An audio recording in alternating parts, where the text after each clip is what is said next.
আসসালামু আলাইকুম ভিউয়ার্স, আশা করছি আলহামদুলিল্লাহ আপনারা সবাই খুব ভালো আছেন। আজকে আমার মামার বাড়ির আরেকটা ফ্যামিলি গেট টুগেদারের আয়োজনের ভিডিও আপনাদের সাথে শেয়ার করতে যাচ্ছি। আশা করছি আপনাদের কাছে আজকের ভিডিওটা ভালো লাগবে। পরিবার ছোট হোক বা বড়, ফ্যামিলি সদস্য কম হোক বা বেশি, সবাই একসাথে হলে কিন্তু খুবই ভালো লাগে। তো সেরকমই একটা ভিডিও আজকে আপনাদের সাথে শেয়ার করতে যাচ্ছি। তো মিতুল ভাইয়া যেহেতু আমেরিকা থেকে পরিবার সহকারে প্রায় 3-3.5 বছর পরে বাংলাদেশে এসেছে বেড়াতে, তো সে উপলক্ষে মেজো মামা পরিবারের সবাইকে একটা গেট টুগেদারের আয়োজন করেছে আর কি, দাওয়াত দিয়েছে সবাইকে। তো খাবার দাবারের আয়োজন ছিল পোলাও, মাছ ভাজা, রোস্ট, সবজি, গরুর মাংস, সাথে ছিল জর্দা, বোরহানি, কোক, স্প্রাইট। মাশাল্লাহ, আলহামদুলিল্লাহ, খাবারগুলো অনেক মজার হয়েছিল। আর যেহেতু দুপুরবেলা ছিল আর বৃষ্টির দিন, বাহিরে প্যান্ডেল করা হয়নি, ঘরেই সবাইকে খাওয়ানো হয়েছে। আর মেঝো মামা আর সেজো মামার দোনোজনের ঘরেই কিন্তু পাশাপাশি একই ফ্লোরে, সেজন্য 2 ঘরে মিলেই সবাইকে খাওয়ানো হয়েছিল। তো এই যে সবার খাওয়া দাওয়া চলছিল, খালারা, মামারা, মামিরা সবাই বসছিল, জামাইজনরাও বসে খেয়ে নিল, আমরাও বাচ্চা কাচ্চাকে খাওয়াই, তারপর নিজেরাও বসে খেয়ে নিয়েছিলাম। আর এই যে আমার ছোট ভাইয়েরা এখন মাশাল্লাহ কত বড় হয়ে গেছে সবাই, তো ওরাও সবার শেষে বসে খাওয়া দাওয়া করছিল, সাথে আমার ছেলেও। তো নৌসিনও এখানে তদারকি করছিল, সবাইকে সার্ভ করছিল। আর এই যে আমার খালাতো বোন তুলির ছেলেটাও পাশে দাঁড়িয়ে আছে, মা খাচ্ছে, ছেলেকে একটু একটু করে খাওয়াই দিচ্ছে। আসলে আমাদের মায়েদের এটাই হচ্ছে ডিউটি, যতদিন পর্যন্ত বাচ্চারা আত্মনির্ভরশীল না হচ্ছে তাদেরকে টেক কেয়ার করতে হবে সব সময়ের জন্য। আর এই যে হচ্ছে আমার বড় মামার 2 ছেলের ঘরের নাতি। আর এই যে আমাদের সেজু মামা সবাইকে চশমা গিফট করছিল। আর ইনি হচ্ছেন আমাদের বড় খালু, সবার বড়, যেহেতু বাড়ির বড় জামাই, ওনার আদর আপ্যায়নটা কিন্তু অন্যরকম।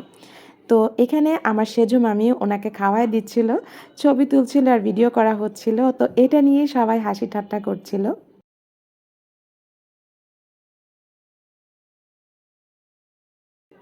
আর ইনি হচ্ছেন আমার মেজো খালা।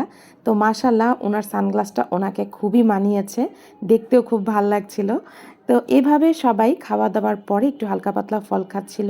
আর আরেকটা কথা, আমার ছোটো মামার ছাদে কিন্তু মাশাল্লাহ খুব সুন্দর ছাদ বাগান, ওনার গাছে মাশাল্লাহ অনেক অনেক ড্রাগন ফ্রুট হয়েছিল, সেটাই সবাই এখন খাচ্ছিল।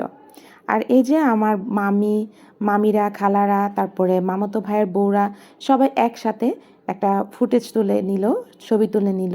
আর এই যে আমার কাজিনরা এখন নাচা শুরু করে দিয়েছে। এইখানে সবাই আমরা একসাথে বসেছিলাম। আর মিতুল ভাইয়া আর নাজির মামা ওদেরকে শর্ত দিয়েছিল, তোরা যারা যারা আছিস, গান নাচ যেটাই করবি তাদের জন্য স্পেশাল কিছু গিফট আছে। তো মামা তো মামার মতো কয়েকটা গিফট দিয়ে মামার কাজে মামা চলে গেছে, ওনার জরুরি কাজ ছিল। তো মিতুল ভাইয়া বলছিল, তোরা কে আসবি আস, পারফর্ম করবি, তোদেরকে আমি গিফট দিব, টাকা নিবি, কেনাকাটা করবি, যা করবি করবি, আমি দেব। তো এটা নিয়ে ওদের মধ্যে বার্গেনিং হচ্ছিল।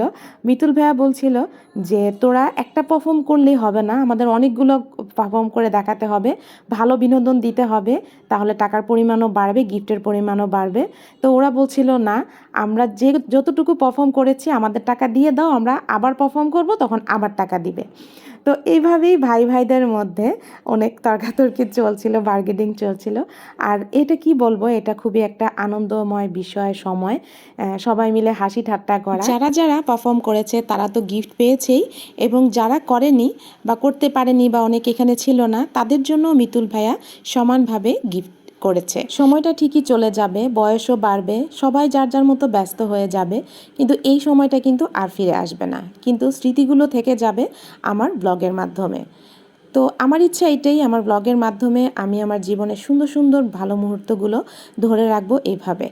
তো আশা করছি আজকের ভিডিওটা আপনাদের কাছে ভালো লেগেছে। ভালো লাগলে অবশ্যই লাইক, কমেন্ট, শেয়ার করবেন এবং চ্যানেলটা সাবস্ক্রাইব করে আমাদের পাশে থাকবেন। সুযোগ পেলে এইভাবে নিজেদের পরিবারকে নিয়ে সময় কাটানোর চেষ্টা করবেন। ভালো থাকবেন, সুস্থ থাকবেন। আল্লাহ হাফেজ।